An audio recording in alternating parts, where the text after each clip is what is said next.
इस बिंब को हम कि बिंब क्या है, एक उदाहरण कविता का नाम दृश्य और बिंब राजेश जोशी के द्वारा लिखी गई है।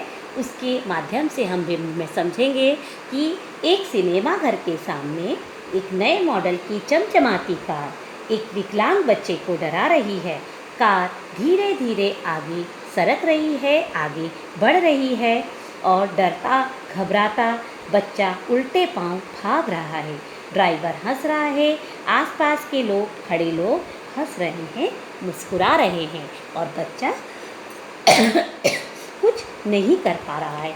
बच्चों, ये आपके सामने जब एक कविता आ जाएगी तो आपको उसका चित्र, जब आप इस कविता को पढ़ेंगे, राजेश जोशी ने अपनी कल्पना के माध्यम से मूर्त को प्रत्यक्ष को जो बिंब के माध्यम से प्रस्तुत किया है कि जब ये कविता आप पढ़ेंगे तो यह कविता का चित्र आपके सामने उपस्थित हो जाएगा कि किस तरह से वह बच्चा भाग रहा होगा, ड्राइवर हंस रहा होगा, खड़े खड़े लोग मुस्कुरा रहे होंगे और एक घर का सिनेमा घर के सामने। तो ये कविता बच्चों, ये दृश्य को देखकर आपके सामने कोई चित्र, ये कविता को पढ़कर आपके सामने वैसे की वैसे ही दृश्य, वैसे की वैसे चित्र उपस्थित हो जाएगा। यही बच्चों एक बिंब है, यही यह एक बिंबात्मक कविता है। आशा है बच्चों आपको बिंब समझ में आया होगा।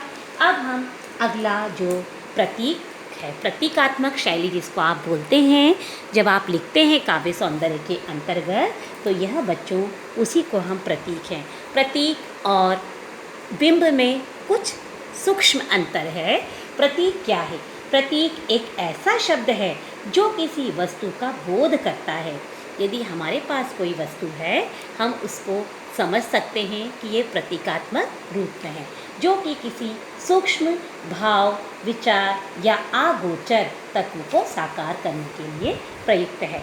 भले वो वस्तु अमूर्त है, भले वो वस्तु निर्जीव है, पर किसी अन्य वस्तु को या किसी अन्य सत्य को बच्चों को साकार करने के लिए उपस्थित रहती है। प्रयुक्त उसका अर्थ वहाँ पर साकार करने के लिए प्रयुक्त होता है।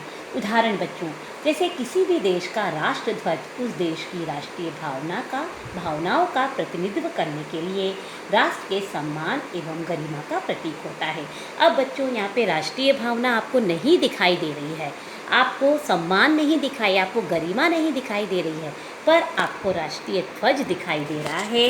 तो बच्चों, ये जो राष्ट्रीय ध्वज है, ये जो बच्चों राष्ट्रीय ध्वज है,